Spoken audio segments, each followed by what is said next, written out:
Hello everyone, this is Swati. Welcome to Shreeji classes.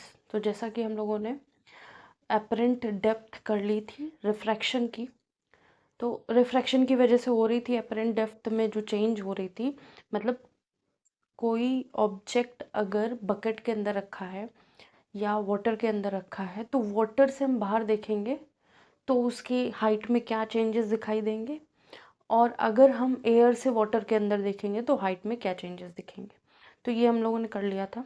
अब हम लोग आज एग्जाम्पल लिख लेते हैं कि कौन कौन से में हमको चेंजेस दिखेंगे। तो एग्जाम्पल ऑफ रिफ्रैक्शन लिखते हैं, ठीक है, क्योंकि ये सारा रिफ्रैक्शन की वजह से ही हो रहा था। तो लिख लेते हैं एग्जाम्पल ऑफ रिफ्रैक्शन। तो बहुत सारी चीज़ें हम लोगों ने पढ़ ली हैं रिफ्लेक्शन रिफ्रैक्शन के अंदर, बस एक दो पॉइंट और बाकी हैं, जैसे टोटल इंटरनल रिफ्लेक्शन और रेनबो। ठीक है, तो फर्स्ट है, अगर कोई लेमन वाटर में रखा हुआ है और बिगर अपीयर कर रहा है तो वो किसकी वजह से है? रिफ्रैक्शन की वजह। तो फर्स्ट है लेमन। लेमन जो है appears bigger if put into the water, और ग्लास जार भी बोल देते हैं, ठीक है, जो ग्लास का जार होता है वो। सेकंड, हमने बकेट के अंदर कॉइन डाल के देखा होगा, तो बकेट का बॉटम जो है वो अपर दिखाई देता है, जितनी बकेट की डेप्थ होती है या गहराई होती है उससे। तो इसको ये भी लिख सकते हैं, बकेट फुल ऑफ वाटर, जो बकेट फुल ऑफ वाटर है appears less deeper, appears less deeper, मतलब अपनी एक्चुअल डेप्थ से उसकी डेप्थ जो है वो कम दिखेगी। थर्ड, इसमें हम देख सकते हैं ट्विंकलिंग ऑफ स्टार्स। जो ट्विंकलिंग ऑफ स्टार है वो भी इस पे ही बेस्ड है, रिफ्रैक्शन पे। ट्विंकलिंग ऑफ स्टार्स, ठीक है। तो और क्या बोल सकते हैं, रॉड या पेंसिल रखी होती हैं किसके अंदर? जार के अंदर या बकेट के अंदर जिसमें वाटर होता है, वो बेंड दिखती हैं। तो रॉड और pencil appears bend if put into the water, ठीक है। वाटर के अंदर रखने पर रॉड या फिर पेंसिल जो होती है वो हमारी बेंट दिखाई देती है, ठीक है।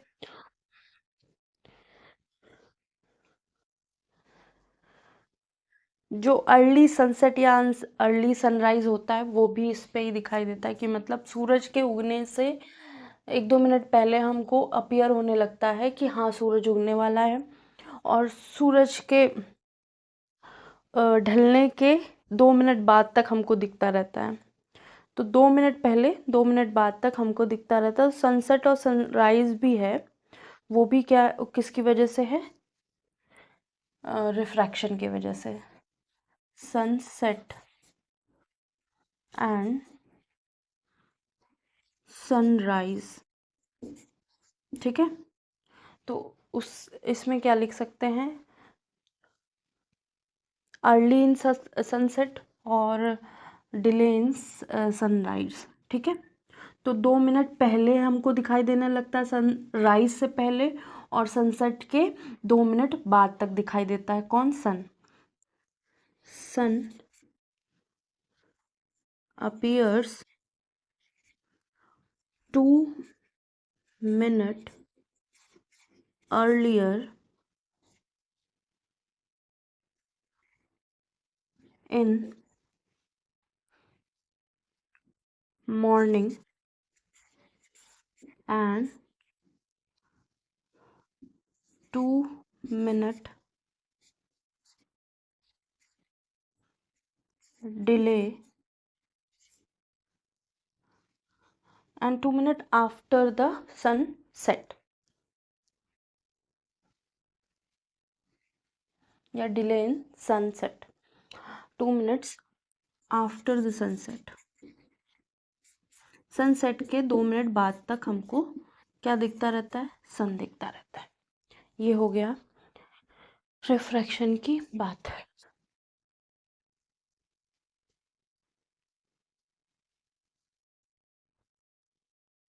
यहाँ पे कॉइन भी हो सकता है लेमन भी हो सकता है ठीक है कॉइन और लेमन एक ही में लिख रहे हैं एक फालतू में पॉइंट नहीं बढ़ाते हैं ठीक है अब हम देखेंगे टोटल इंटरनल रिफ्लेक्शन ठीक है जो टोटल इंटरनल रिफ्लेक्शन है वो भी बहुत ज़्यादा पूछा जाता है और उसके एग्जाम्पल लिखेंगे तो चीज़ें हम लोगों को समझ में आ जाएंगी और उसकी सबसे बढ़िया खोज हुई है और वो एक इंडियन ने की है जिसकी वजह से हम लोग ये इंटरनेट वगैरह चला पा रहे हैं इतनी तेज़ी से इतनी स्पीड से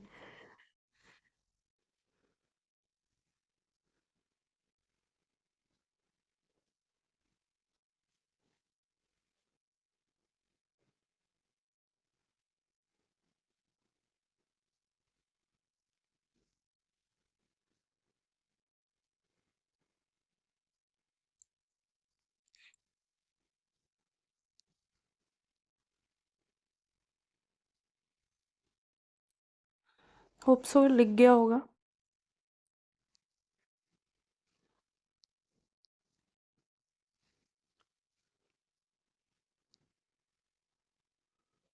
फिर से देख लेते हैं लेमन जो है वो बिगर दिखते हैं या कॉइन जो है बिगर दिखते हैं अगर उनको ग्लास जार के अंदर वाटर डाल के रखा जाता है या ग्लास जार में भी रखेंगे तो हमें दिखेंगे वाटर नहीं रखा है तो भी क्योंकि थोड़ा सा इम्पैक्ट पड़ता है किसका रिफ्रैक्शन का क्योंकि जो रिफ्रैक्टिव इंडेक्स है ग्लास का या वाटर का वो ज़्यादा होता है किससे एयर से बकेट अगर रखी बकेट में पानी भरा हुआ है तो उसकी डेप्थ जो है या अंदर अंदर की हाइट जो है वो कम दिखती है किसकी बकेट की अगर हम ट्विंकलिंग ऑफ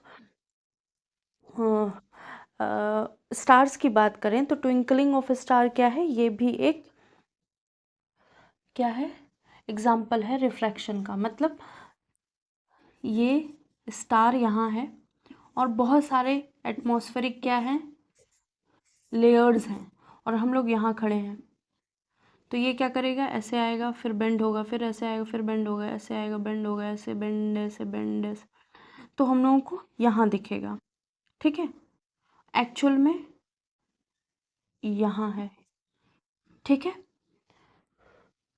तो ये रिफ्रैक्शन देखने को मिलता है किसमें एयर की वजह से एटमॉस्फेयर की वजह से अगर हम सन मून या स्टार्स को देखते हैं तो लेकिन सन मून क्या है इतने बड़े साइज़ में है हमारे पास में है बड़े तो स्टार्स भी हो सकते हैं लेकिन हमारे पास में है तो इतना फ़र्क नहीं पड़ता जितना स्टार्स में पड़ जाता है ठीक है रॉड्स और पेंसिल अगर हम रख देते हैं ग्लास वाटर में या ग्लास जार में वाटर के साथ तो भी वो बेंड दिखाई देती है टेढ़ी हुई दिखाई देती है मतलब ग्लास के अंदर हमने पानी भर दिया फुल और यहाँ हमने रखी क्या एक पेंसिल तो यहाँ से वो कुछ ऐसी दिखती है बेंड थोड़ी सी ठीक है तो वो किसकी वजह से होती है वो भी रिफ्रैक्शन की वजह से होती है फिर सनसेट और सनराइज़ क्या होता है सनसेट और सनराइज़ हमको 2 मिनट पहले दिखता है 2 मिनट बाद तक दिखता है ऐसा क्यों होता है रिफ्रैक्शन की वजह से होता है तो मतलब अगर हम अर्थ पे हैं अर्थ है ये हमारी और हम यहाँ खड़े हैं ठीक है तो जब हम अर्थ पे खड़े हैं तो जब सन राइज हो रहा होगा सनराइज हो रहा होगा तो क्या हो रहा होगा कि हमको 2 मिनट पहले से ही रिफ्रैक्शन की वजह से हमको सन यहाँ अपीयर होने लगेगा बल्कि एक्चुअल में सन होगा नीचे और जब सन ये अगर राइज दिखा रहे हैं सनराइज और अगर सनसेट हो गया होगा मतलब सन हमारा एक्चुअल में यहाँ होगा और हमको यहाँ एक्चुअल में यहाँ दिख रहा होगा मतलब 2 मिनट बाद तक हमको दिखता रहता है ड्यू टू रिफ्रैक्शन। तो ये हो गई बातें रिफ्रैक्शन की। अब हम बात करेंगे टोटल इंटरनल रिफ्लेक्शन की। रिफ्लेक्शन पढ़ चुके हैं, टोटल इंटरनल रिफ्लेक्शन क्या होता है वो हम पढ़ेंगे। इसको रब करते हैं। अब हमको बात करनी है टोटल इंटरनल रिफ्लेक्शन। एक दो कंडीशन लिखते हैं फिर समझते हैं ये एक्चुअल में होता क्या है।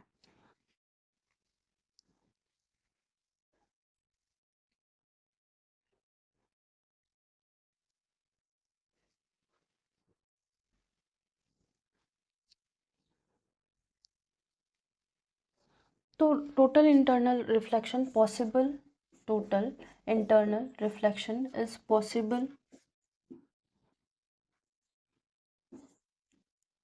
when, कब पॉसिबल होगा, जब लाइट रे है या लाइट एंटर करेगी कहाँ से, डेंसर से रेयरर मीडियम में। व्हेन लाइट रे enters from denser to rarer medium। तो तीन डायग्राम हम देखते हैं, तीनों समझेंगे। ये हमारा वाटर है, ठीक है। सेकंड केस यहाँ पे भी हमने वाटर ही ले रखा है, और ये हमारा थर्ड केस, यहाँ पे भी हमने वाटर ले रखा है। तो फर्स्ट केस हम क्या देखेंगे कि पहली तो हमने कंडीशन पढ़ ली। क्या है कंडीशन कि हमारा जो लाइट रे है वो कहाँ से आ रही होगी, डेंसर मीडियम से। तो हमें पता है एयर की, यहाँ पे है एयर, ये सबके लिए है, ठीक है। और यहाँ है वाटर, ये भी सबके लिए है। तो एयर से वाटर, ठीक है। तो ऐसा तो है नहीं, तो कहाँ से जाना, डेंसर से। तो हमारी लाइट रे यहाँ से जा रही है, ये है नॉर्मल, ठीक है। और नॉर्मल जाके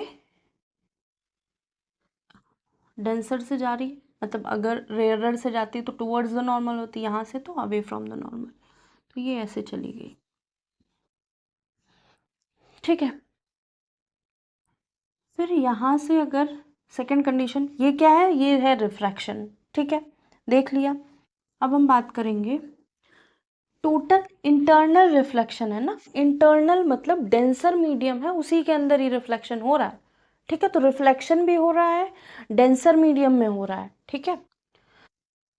और जाना कहाँ जाता है, रेयरर मीडियम में, लेकिन हो ही जा रहा है डेंसर मीडियम में। तो एक ऐसी कंडीशन बनेगी कि हमारी लाइट तो जा रही होगी लेकिन वो जा ही नहीं पाएगी, यहाँ से नॉर्मल से 90 डिग्री बनाएगी, तो क्रिटिकल एंगल बना लेगी, ठीक है। आई बात समझ में। फिर एक कंडीशन ऐसी आ जाएगी कि हमारी लाइन, हमारी जो डेंसर मीडियम से लाइट रे जा रही थी वो ना रेयरर मीडियम में जा रही है, ना क्रिटिकल एंगल बना रही है, और डेंसर मीडियम में ही वापस आ जा रही है। तो ये है टोटल इंटरनल रिफ्लेक्शन।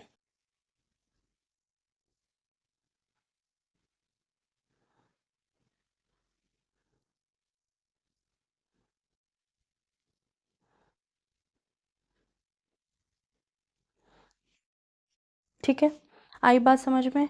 अगर डेंसर मीडियम से रेयरर मीडियम में जाना जा रही है कौन, हमारी लाइट रे, तो एक कंडीशन ऐसे बन जाती है, इसको हम रिफ्रैक्शन बोल देते हैं, रिफ्रैक्शन।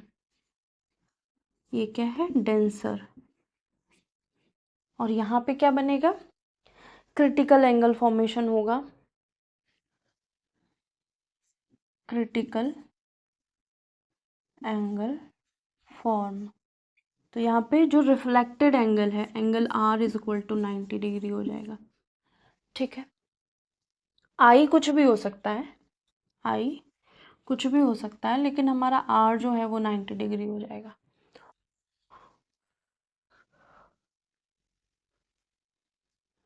ठीक है,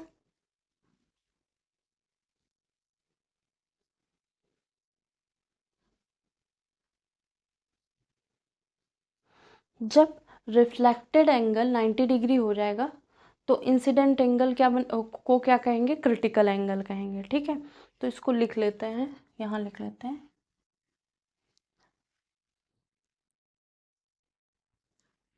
when angle R is equal to 90 degree,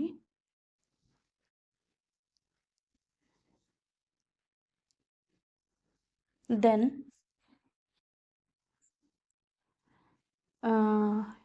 incident angle is called as critical angle। ठीक है, then incidence angle is called as critical angle।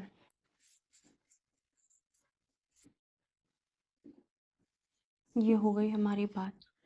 और यहाँ क्या हो रहा है लास्ट वाले थर्ड केस में, ये हमारा फर्स्ट केस है, फर्स्ट सेकंड एंड थर्ड। यहाँ पे क्या हो रहा है, टोटल इंटरनल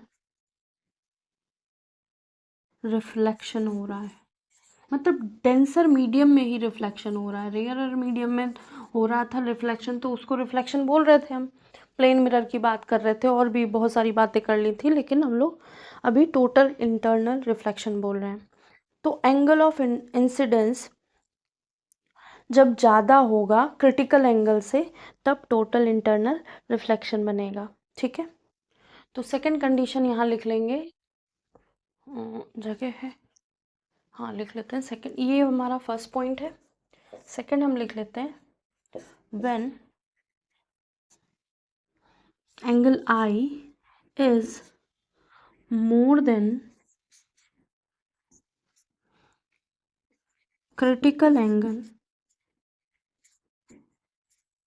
then जब एंगल I मोर देन होगा क्रिटिकल एंगल, देन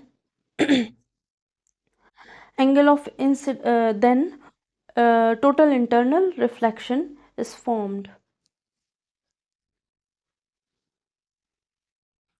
या फिर then total internal reflection happen. ठीक,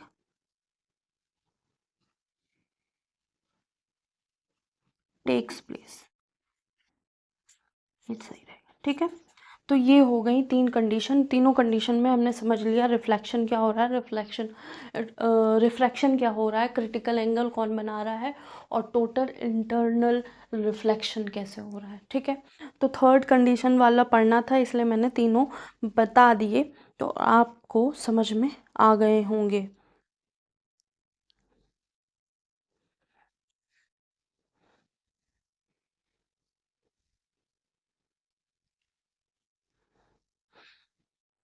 तो यहाँ पे एक चीज़ है कि मिराज फॉर्मेशन जब बोला जाता है, तो मिराज फॉर्मेशन में टोटल इंटरनल रिफ्लेक्शन भी हो रहा होता है और रिफ्रैक्शन भी हो रहा होता है। ठीक है, तो ये आप लिख लीजिए, इसको रब करते हैं फिर वो पॉइंट लिखवाते हैं।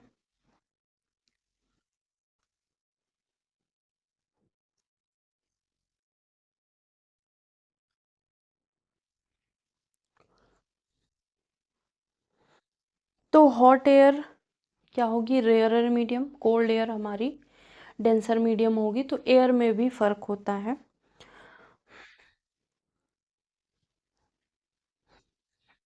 होप सो हो गया होगा, इसको रब करते हैं।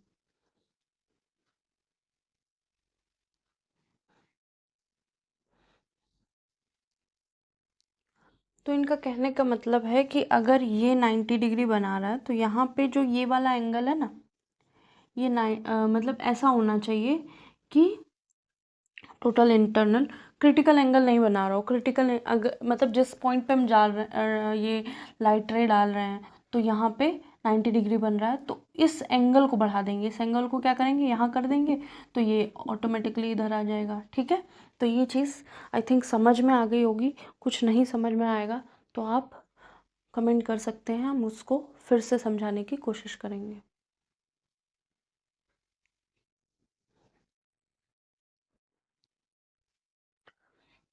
रब करते हैं इसको। पहले एग्जाम्पल लिख लेते हैं सारे टोटल इंटरनल रिफ्लेक्शन के एग्जाम्पल्स क्या होते हैं। तो फर्स्ट एग्जाम्पल हमारा होगा जो ऑप्टिकल फाइबर है, ठीक है। ऑप्टिकल फाइबर है जिसकी जिसकी वजह से इंटरनेट की स्पीड बहुत हाई हो गई है, वो किसका रिजल्ट है? वो इंटरनल टोटल इंटरनल रिफ्लेक्शन का ही रिजल्ट है, ऑप्टिकल फाइबर। तो क्या हो रहा होता है, एक ये फाइबर है, इसी के अंदर ही ऐसे ऐसे ऐसे ऐसे टोटल इंटरनल रिफ्लेक्शन हो रहा है, जिसकी वजह से बहुत तेज़ी से हमारा सिग्नल कहाँ जाता है, एक पॉइंट से दूसरे पॉइंट में जाता है। और यहाँ पे लीकेज ऑफ सिग्नल भी नहीं होती है, नो लीकेज ऑफ सिग्नल। तो ये बहुत बड़ा एक इम्पोर्टेंट कह सकते हैं इन्वेंशन हुई थी, जो किसने की थी? फादर ऑफ ऑप्टिकल फाइबर कौन थे? फादर ऑफ ऑप्टिकल फाइबर थे नरेंद्र करपानी, ठीक है। तो लिख सकते हैं यहाँ पे फादर ऑफ ऑप्टिकल फाइबर। अगर ये ना होते तो फिर शायद इतना फास्ट नेट अभी नहीं हो पाता, कोई और ऑप्शन ढूंढ लिया जाता, लेकिन इन्होंने बहुत अच्छा काम किया। तो क्या नाम है? नरेंद्र करपानी,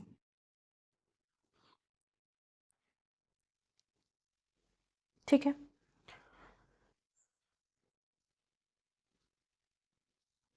एक एंडोस्कोपी भी होती है, वो भी इसी की वजह से होती है। तो एंडोस्कोपी में बॉडी के अंदर जो प्रॉब्लम है उसको डिटेक्ट करने के लिए करते हैं, ठीक है। थर्ड, हम मिराज फॉर्मेशन में भी इसका टोटल इंटरनल रिफ्लेक्शन देखने को मिलता है। मिराज फॉर्मेशन, मिराज फॉर्मेशन क्या है?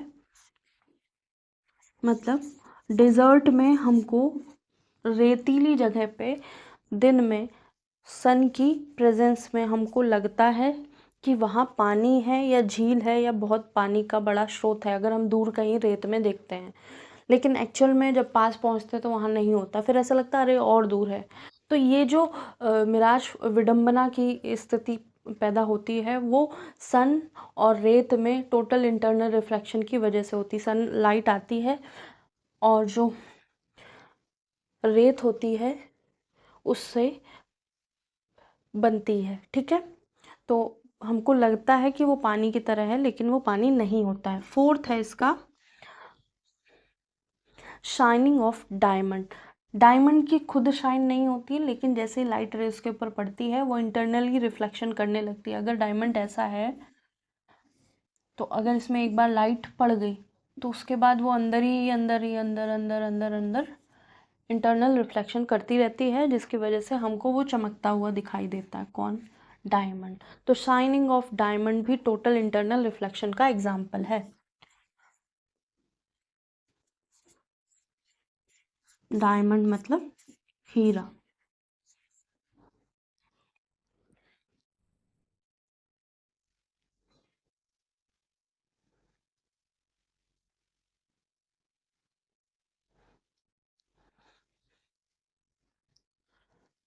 तो ये पूछा जा चुका है यूपीएससी में।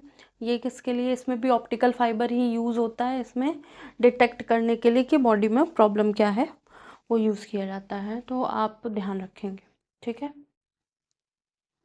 अगर मिराज फॉर्मेशन दिया हो, टोटल इंटरनल रिफ्लेक्शन दिया हो, तो टोटल इंटरनल रिफ्लेक्शन पे टिक करेंगे आप।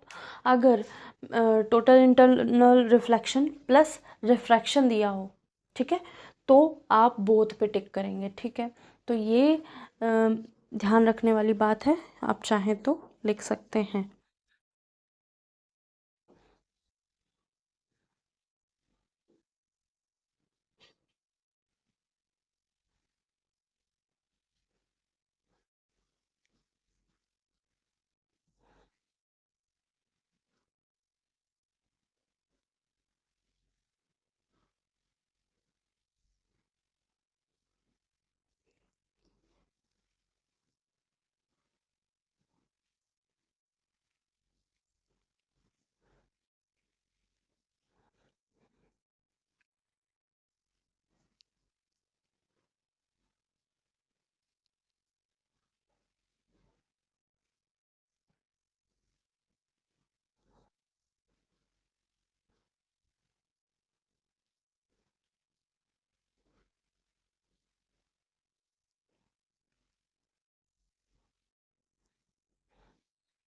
जब भी क्रिटिकल एंगल की बात होगी तो ये एक साइड में लिख लीजिए। क्रिटिकल एंगल की बात होगी तो क्या लिखेंगे, sine I C upon sine R is equal to N1/N2। ठीक है, तो ये लिखेंगे जो हम लोग लिखते रहे हैं, सॉरी N2/N1 लिखेंगे, N2/N1 फॉर्मूला वही रहेगा, लेकिन IC की जगह क्या हो जाएगा, क्रिटिकल एंगल बोलेंगे इंटरनल इंसिडेंस एंगल की जगह, और R इज इक्वल टू कितना हो जाएगा, 90 डिग्री हो जाएगा। ठीक है, ये है फॉर्मूला।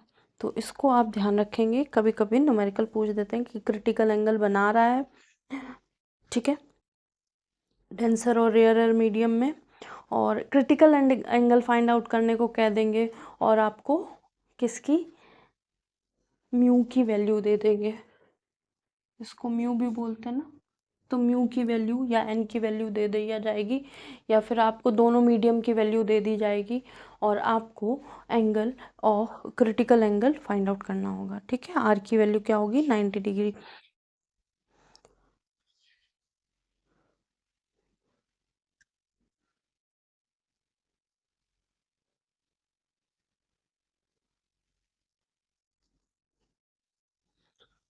इसको रब करते हैं। एक और क्वेश्चन आता है कि अगर 7 कलर्स की लाइट हैं या 7 कलर्स हैं, उनके ऊपर ग्लास स्लैब रख दिया जाए, तो कौन सा कलर ऐसा है जो बिगर दिखाई देगा, या कौन सा ऐसा कलर है जो पास दिखाई देगा, और कौन सा ऐसा कलर है जो दूर दिखाई देगा। इसको रब करके उस पर बात करते हैं, और वो बहुत ही इम्पोर्टेंट चीज़ है जो हमको समझनी है।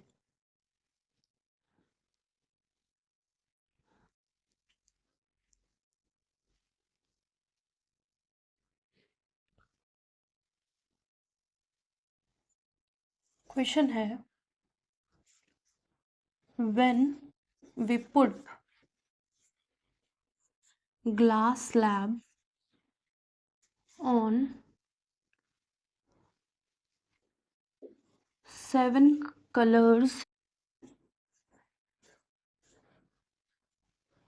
glass slab on 7 colors, जो विबग्योर लिखा है उस पे, सब डिफरेंट कलर के हैं, ठीक है, जो इनका नाम होगा वही इनका कलर होगा।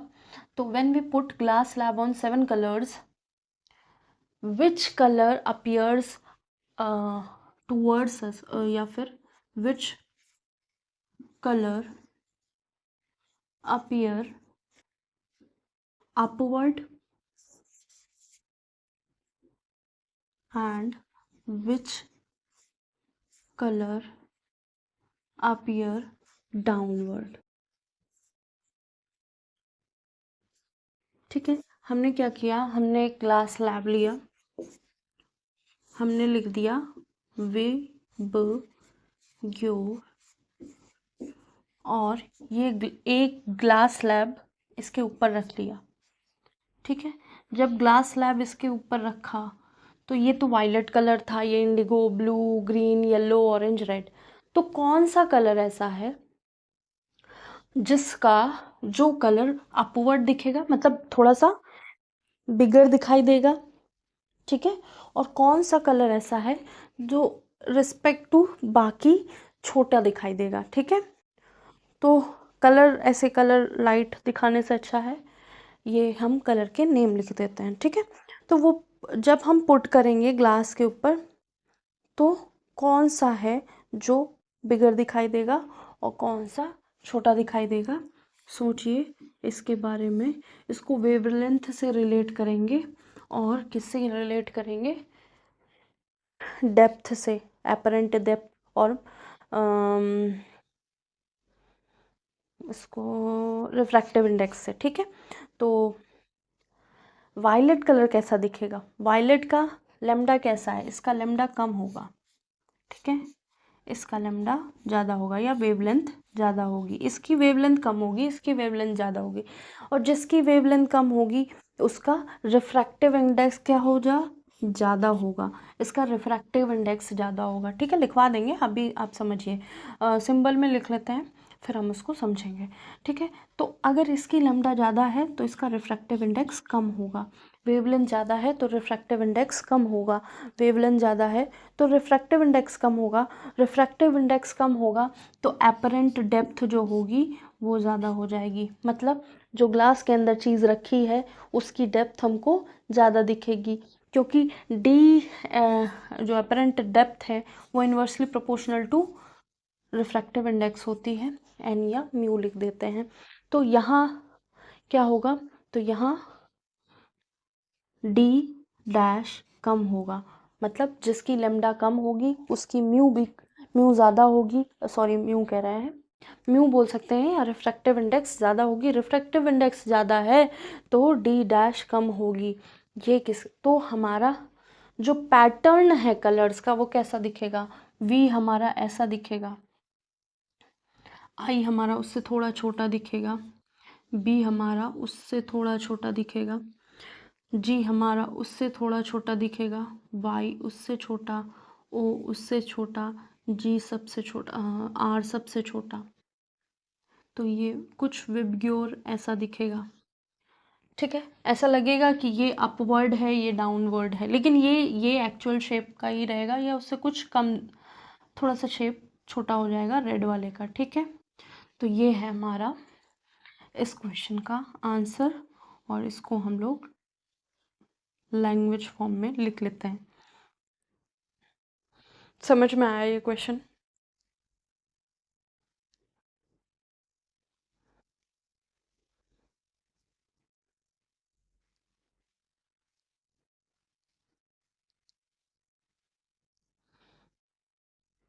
तो इस रिलेशन को मिटा के, इसको रब करके यहाँ एक लाइन लिख लेते हैं, और ये आप चाहें तो डिफरेंट कलर से भी बना सकते हैं।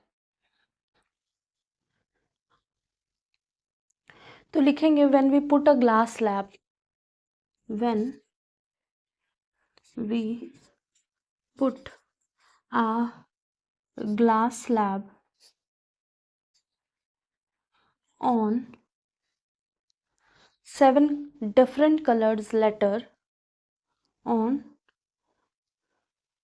letters of 7 different color, तो डिफरेंट कलर के लेटर्स पे अगर हम रखेंगे ग्लास स्लैब तो क्या होगा, violet appear at top, violet letter appear on top, and red or and red color letter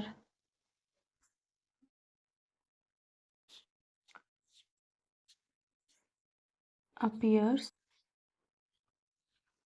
downward.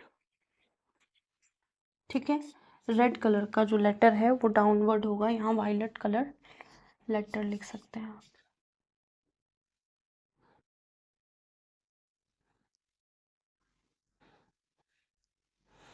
Downward या बॉटम लिख सकते हैं। तो इसका रिलेशन क्या बताया मैंने, कि लेमडा इसका वेवलेंथ कम होता है। ठीक है, इसका वेवलेंथ कम होता है तो एन क्या होगा, एन क्या होगा, एन भी, एन ज़्यादा हो जाएगा और डेप्थ कम हो जाएगी। ठीक है, ये क्या है, एपरेंट डेप्थ।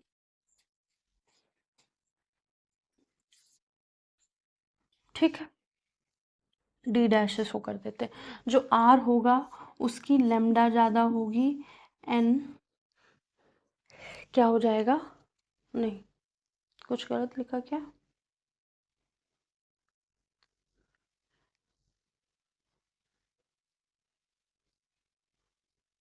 हाँ ठीक है, तो एन इसका कम हो जाएगा और डी डैश बढ़ जाएगा, एपरेंट डेप्थ बढ़ जाएगी। ठीक है, ये इसकी बात होगी। तो ये चीज़ें लिख लीजिए। तो आई थिंक ये समझ में आ गया होगा, इसमें कुछ ऐसा नहीं लग रहा होगा कि नहीं आया।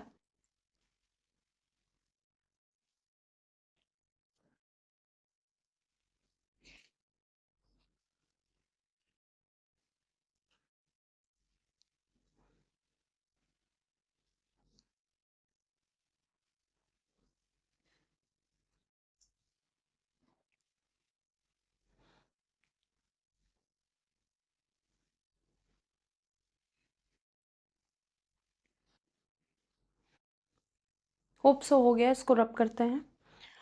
2 फॉर्मूले हैं एपरेंट डेप्थ के, वो शायद लास्ट टर्म पे नहीं कराए थे तो वो लिखवा देते हैं। फिर रेनबो और स्कैटरिंग ऑफ लाइट वो नेक्स्ट टर्म पे करेंगे, ठीक है। इसको रब करते हैं।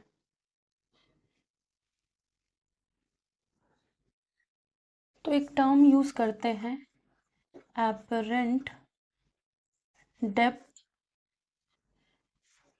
और एक टर्म यूज करते हैं एपरेंट हाइट, ठीक है। तो डायरेक्ट फॉर्मूले भी यूज कर सकते हैं, ठीक है। तो एपरेंट डेप्थ लिखेंगे तो D dash is equal to D by N लिखेंगे, और एपरेंट हाइट लिखेंगे तो D dash is equal to D into N लिखेंगे। मतलब जब हम क्या कर रहे होंगे, एपरेंट डेप्थ कब देख रहे होंगे, जब हम रेयरर से डेंसर मीडियम में देख रहे होंगे। तो यहाँ लिख लेंगे from rarer to denser medium. मतलब हम रेयरर से डेंसर मीडियम में जा रहे होंगे तो डेप्थ देख लेंगे। मतलब हम खुद एयर में है, हम वाटर के अंदर या लिक्विड के अंदर देख रहे हैं, तो जो हमारी अपेरेंट डेप्थ होगी वो डिक्रीज कर जाएगी।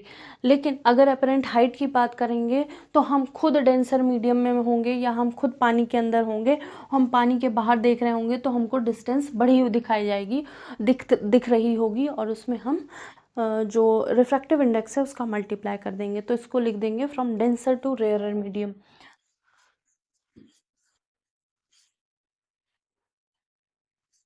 ठीक है। तो ये हो गए 2 फॉर्मूले जो आपको याद करने हैं, फ्रिक्वेंटली याद करने हैं, और ऐसे याद कर लेना है ये सारी चीज़ें कि हमारी टिप्स पे हों।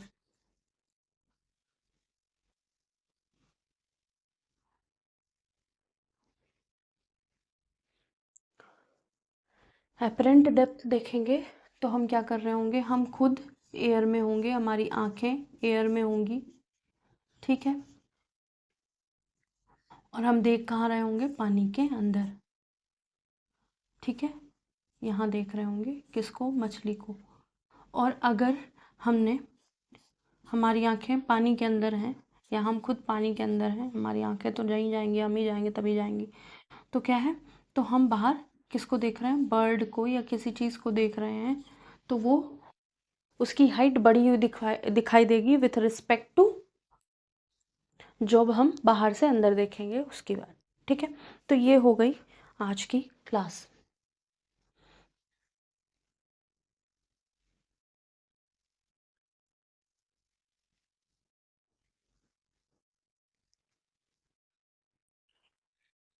तो आज की क्लास आपको कैसे लगी आप बता सकते हैं, कमेंट कर सकते हैं।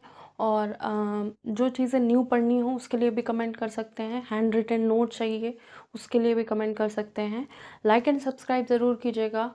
और सारी चीज़ें प्लेलिस्ट बनी हुई हैं, कुछ दिनों में चैप्टर वाइज भी अलग अलग कर देंगे। अभी चैप्टर वाइज नहीं किया है, अभी जीएस का अलग किया है, तो जीएस के चैप्टर वाइज वो अलग कर देंगे, और जो 11th-12th के चैप्टर्स हैं केमिस्ट्री के वो अलग कर देंगे। तो आज के लिए इतना ही। आप जनरल साइंस में फिज़िक्स केमिस्ट्री पढ़ते रहिए, और बायो भी जल्द लेके आएंगे। तब तक के लिए थैंक यू।